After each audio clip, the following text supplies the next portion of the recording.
every day the reset button, the space bar gets pressed, and it's like, now what? 30 years, he has struggled with a dangerous drug addiction that nearly destroyed him. And today, he says he's clean, he's in love. And so by the time you're in prison, that's not rock bottom for you? Nope. It's easy to embrace hopelessness when things seem insurmountable. And yet, it's actually just a matter of time until all of the elements come together for things to be all right. I mean, I believe that, most difficult situations will resolve themselves if you are persistent and if you don't give up entirely. And that's what I never did. I never gave up. Do you still get urges to do drugs? I have not even an inkling of a desire. It's not that difficult to overcome these seemingly ghastly problems. What's hard is to decide. That thing that you're wearing around your neck. Yes. Being as you are obviously known as being Iron Man, are you concerned with wearing a large thing in the exact same spot? Life is funny because I was doing this before I ever got fitted for the RT, so it was more of art imitating oddball stuff I was doing anyway. Even more interesting because maybe you were born to be Iron Man because Iron Man obviously had that. Loosely prearranged destiny. And what's incredible is how far afield you can go from it and still find your way back. This concept of things just sort of falling into place. I'm a big believer in that too. What is that though? Is that you getting out of your own way? Isn't that 70% of it? Yeah. Yeah. I'd say it's 70% maintenance of what can I do to do my part to stay out of the way. And then the other part, I always think of it as like this little super thin, invisible thread. But you can feel the tug and you just you have to be really gentle. You have to pause when agitated and you have to go for it when you're like, there's 4 walls in here, which one has the map behind it? It's that one. And you knock down the wall and it's there, Yeah, what is that though? That's a... Synchronicity? Yeah. Intuition? I don't know. Right. It's the big I don't know. And I really feel, it's so funny, at this point in my life and being, kind of middle-aged and all that, well, I know I'm going to fly around the world and I'm going to sell some soap.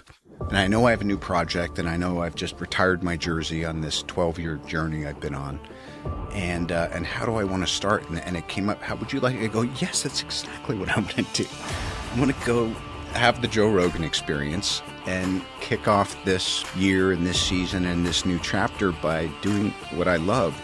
I think part of the reason I'm still so interested, not just in life, but also, getting to do what I do, is I'm a fan.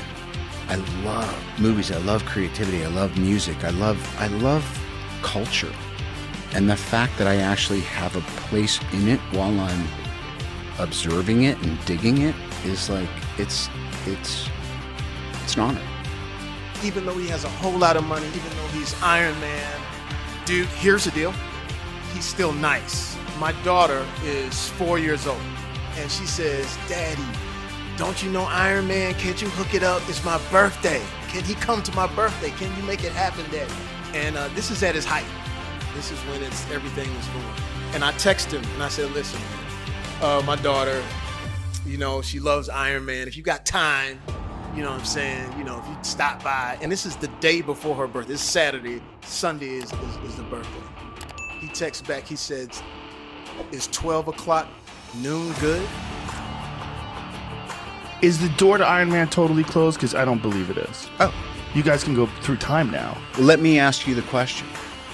If I pick the jersey back up and put it on, wouldn't you feel a little bit like, oh, no. crap? No. Oh. I love you as Iron Man. So I would if they opened up this time machine and you popped out, I just imagine the moment where everybody goes fucking crazy. It would be amazing. It'd be great. I would love that. But I would also love you hanging it up.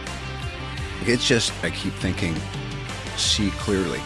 And it's difficult because I feel like we all just get buffeted by feelings and ego or fears or little, chips of resentments or intuitions that are tied to something maybe higher but you think is out of your reach or whatever. So I need to be kept right-sized because I can easily fall into self-seeking and depression and self-pity and judgment and all that stuff. It's kind of it's a bit of a default, but I spend enough energy and I've had enough help over enough years to actually just say, oh, that's just awful, destructive behavior you're entertaining in your head, you know?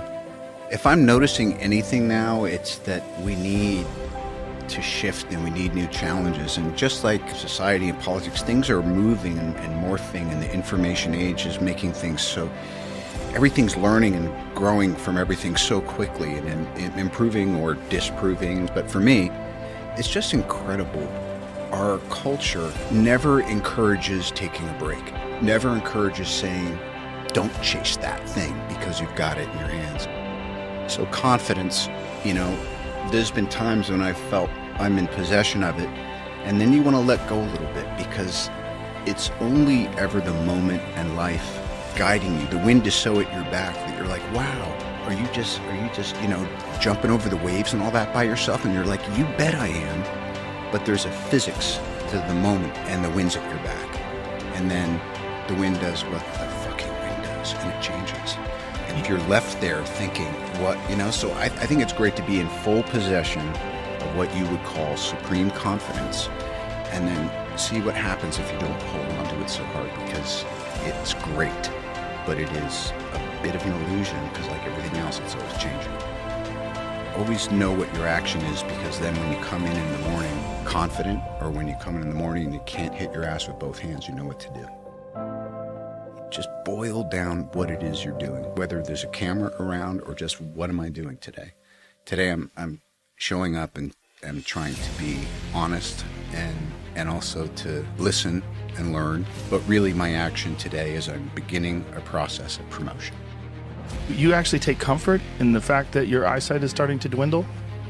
You want to chase it, but what I appreciate is you know where you're at by what you're able to retain if you fight for it, and the things that are going no matter what you do. Sometimes it's about, I don't need to try to use something to hold on to everything. I want to pick the 5 or 7 things that I definitely want to hold on to, and I want to watch the rest of it go in and out with the tides.